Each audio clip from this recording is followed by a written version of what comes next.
শুভ সকাল। সবাই কেমন আছো? আমিও খুব ভালো আছি। এখন ঘড়ির কাঁটায় বাজে প্রায় 9টার মতো। আবারও প্রতিদিনের মতো রান্নাবান্না শুরু করে দিয়েছি। সকালে ব্রেকফাস্টে হচ্ছে পাস্তা। আজকে পাস্তাটা একটু অন্যরকমভাবে করেছি। আর দুপুরে রান্নাবান্নার জন্য সব সবজি রেডি হচ্ছে, কেটে নিচ্ছি। সবজির মধ্যে এদিকে ছিল কলা কেটেছিলাম, এদিকে কলার খোসা, সজনে আর আলু দেব। তার মধ্যে আজকে একটা বড় কাজ ছিল আমার, সেটা হলো আলুর পাঁপড় দেওয়া।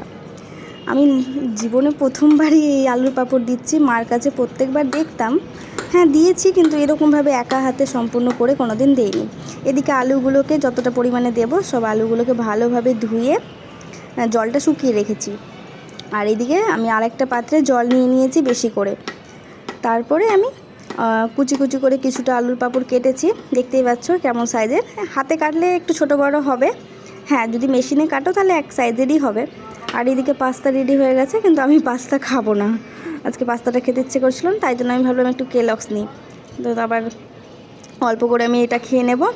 আর এদিকে আমার এটা খেয়ে একদম দুপুরে আবার খাবার, এই জন্য আমি একটু অল্প করে নিয়ে নিলাম। আর তারপরে আমি আবার কাটতে বসে গেছি। এতগুলো কাটা হয়েছে প্রায়, যেহেতু অনেকগুলো পাঁপড় দেব, শুকিয়ে তো আবার অল্প হয়ে যাবে, দেখতেই পাবে, পুরো ভিডিওটা আমি শেয়ার করব। এতটার মতো পরিমাণে কাটা হয়েছে। এইগুলোকে আমি আবার, এইগুলো বাকি আছে, তো এটি আর কাটবো না, এটি আমি সেদ্ধ বসিয়ে দিলাম। এবার সেদ্ধর জন্য আমি জল দিয়ে দিয়েছি পরিমাণ মতো। দেখতেই পাচ্ছ জলটা কী পরিমাণে দিয়েছি। খুব একটা সেদ্ধ করতে হবে না, হালকা একটু 50% সেদ্ধ হয়ে আসলেই আমি এটাই করে দেবো। তার মধ্যে দিয়ে দিচ্ছি পরিমাণ মতো লবণ, পরিমাণ মতো যতটা লবণ দরকার, এই লবণটা এই সময় দিতে হবে। আর এই যে পরিমাণ মতো লবণ দিয়ে দিলাম। তারপরে দিয়ে দেবো হলুদ গুঁড়ো, তাহলে কালারটা খুব সুন্দর আসে, ভালো লাগে পাঁপড়গুলো ভাজার পর। তারপরে দিয়ে দিব খাওয়ার সোডা। এই সোডাটা দেওয়ার কারণ হচ্ছে, যখন পাঁপড়টা ভাজা হবে তখন তেলও কম লাগবে আর খুব সুন্দরভাবে ফুলবে, খুব ভালো হবে খেতে। এই জন্য সোডাটা দিলে খুব ভালো হয়, এই জন্য সোডা দিয়ে দিয়েছি। তারপর এদিকে সেদ্ধ হতে থাক, আর এইদিকে আবার কেটে নিচ্ছি গোল গোল চিপসের মতো করে। আবার এক গামলার মতো আবার আলু কেটে নিলাম। সেই একই প্রসেসে আলুগুলোকে ধুয়ে আবার কেটে জলে ভিজিয়ে রাখলাম, এই কষটা বেরিয়ে যাবে। তারপরে আবার একবার ধুবো, দিয়ে জলটাকে ছেঁকে তারপরে আবার এই যে এক গামলার মতো হয়েছে। এদিকে পাঁপড়টা আমার পুরো রেডি হয়ে যাবে। তারপরে আমার এটা সেদ্ধ করা হয়ে গেছে, জলটা ঝরিয়ে নিয়েছি সেদ্ধ করার পরে। তারপরে এইদিকে করা হবে আজকে পটলের খোসা বাটা। আর এদিকে রান্না হয়ে গেছে আলু, সজনে, তারপরে কলা দিয়ে পাবদা মাছের ঝোল। একদম এই গরমে নর্মাল খাবার, দুপুরের মেনু একদম সিম্পল। আর কলার খোসা বাটা, সেই রেসিপিটা পরে হবে। তার মধ্যে আমি এদিকে করে নিচ্ছি আলুগুলোকে সেদ্ধ। ওই আলুগুলো সেদ্ধ হয়ে গেছে তখন ভাবলাম এইগুলো বসিয়ে দিই একই জলের মধ্যে। আবার সেম পরিমাণে যা যা লাগবে, লবণ, হলুদ আর বেকিং সোডা দিয়ে দিয়েছি, সেইগুলোকে দিয়ে ওগুলো সেদ্ধ হতে থাক। তার মধ্যে আমি এইগুলোকে রোদ্রে দিতে চলে আসলাম। রোদ্রে দিয়ে দিয়েছি, ভাবলাম যা বাতাস বইছিল চারিদিকে, আমি ইটগুলো দিয়ে তারপরে আমি রোদ্রে দিলাম।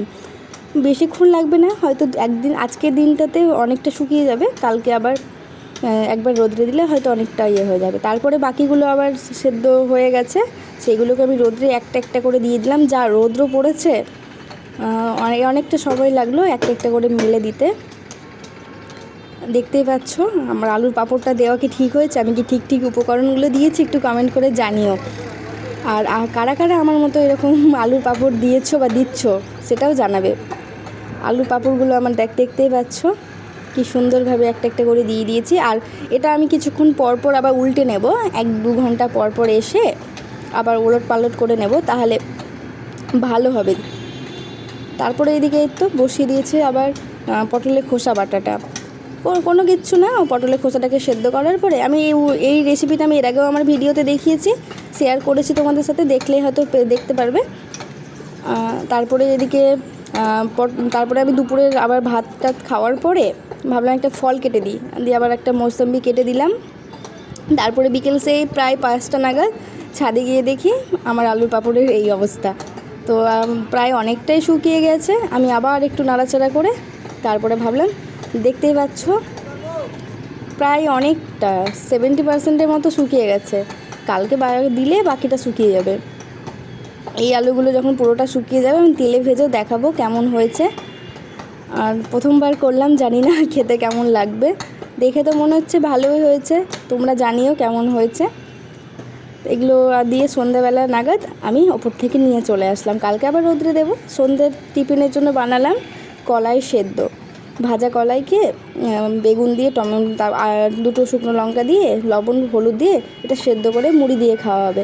কারা কারা এই রেসিপিটা খেয়েছো আমার কমেন্ট করে জানিও। আর আমার ভিডিও যদি ভালো লাগে তাহলে লাইক কমেন্ট দিয়ে পাশে থেকো। ধন্যবাদ।